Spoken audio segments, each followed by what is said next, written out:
Welcome to our post-game show, brought to you by the Maroon Club, enhancing 23 Division I sports. Join the Maroon Club today, and our player of the game is brought to you by Coca-Cola. Enjoy the Coke side of life. Here's Dan Mowdy. Hi, Gary. Coach Fran O'Hanlon, you came in here against the Crusaders team that was even money with you guys in the Patriot League. It seemed like when you needed it, you got spurts from everybody in the starting lineup and even some guys on the bench. Yeah, everybody really contributed today. Zach Roofer comes off the bench, Monty Boykins comes off. Everybody contributed, and we needed that. I mean, this team's coming in here. They won 3 out of the last 4. We're tied with them coming into this.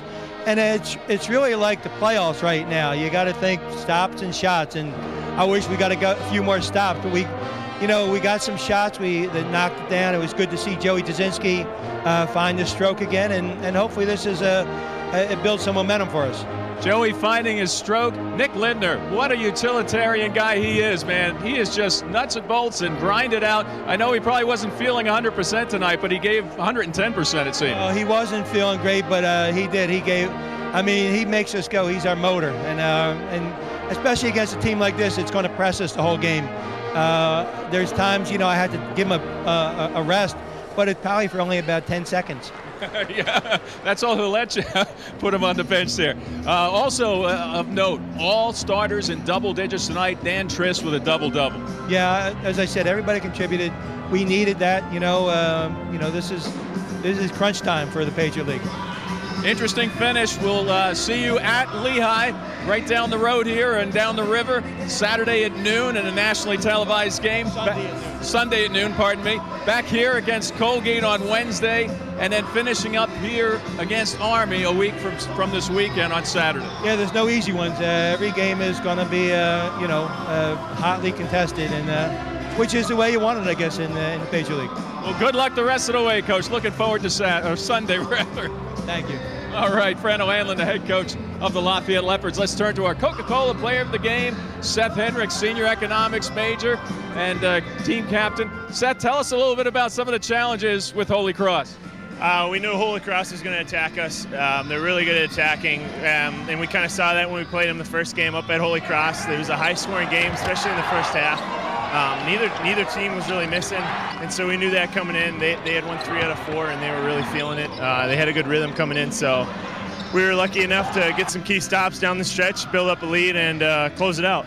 With the prize fight that this game was, a game staying very close for a long time, an emotional plus was needed. You came through with a slam in the first half and a slam in the second half. Tell us a little bit about those opportunities. Yeah, I was just trying to be more aggressive today. The last few games we had come out in the first half and been down 15 and 20 points, so we really needed to be aggressive today, and I tried to do that and got a few open looks out of it. Before we take a look at your numbers, tell me a little bit about the chemistry with you and Trist. It seems like you know where each other is at all times. Yeah, we've played together for 3.5, 4 years almost, so we know where we're going to be on the court.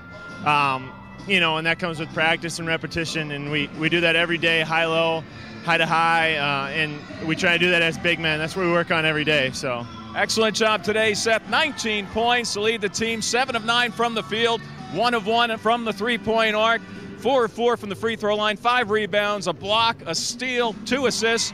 Nice stat filler. Way to go. Thanks. Bye, Mom.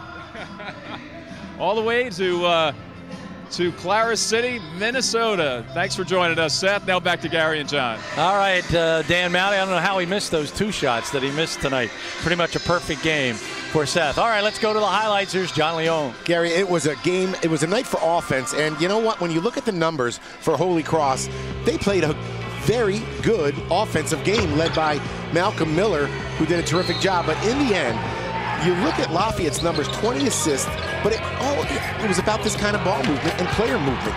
Players start finally, after several weeks, started finding the nuances in this Lafayette offensive movement. They got themselves some easy opportunities by running the floor. In the second half, they continued moving the basketball. Bryce Scott with the shot clock running down.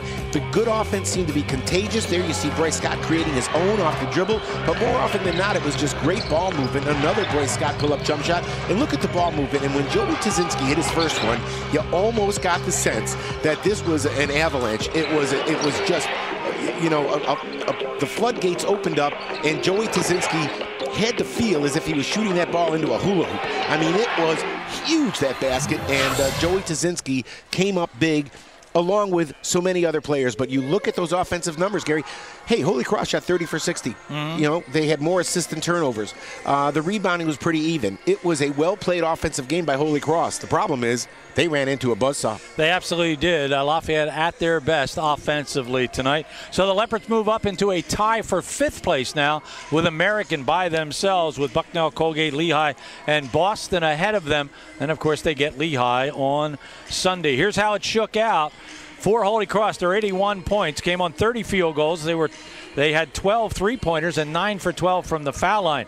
Led by Malcolm Miller with 25 points. Burrell had 14, 12 for Hamilton, and 13 for Eric Green. Holy Cross goes to 11-14 and 6-9 in the Patriot League. For Lafayette, they're 89 points. 5 guys in double figures tonight, led by Seth Hendricks with 19. Close behind, Bryce Scott, 18. Dan Trist, a double-double, 18 points and 10 rebounds. Joey Tazinski with 14 points, and Nick Linder with 15 points in the game. Lafayette had 32 field goals, 8 triples, and 17 for 23 from the foul line. They go to 15-11. More importantly, they go to 7-8 now in the Patriot League. The final numbers: Lafayette 89, Holy Cross 81. Good basketball. John and I and Dan will see you on Saturday afternoon, 2 o'clock, when the Leopards entertain the Lehigh women. We'll have that ball game for you again on the Lafayette Sports Network. That's it for Rick Kehoe, John Leone, Dan Mowdy, the RCN television team. Thanks for spending time with us tonight. I'm Gary Laubach. Good night, everybody.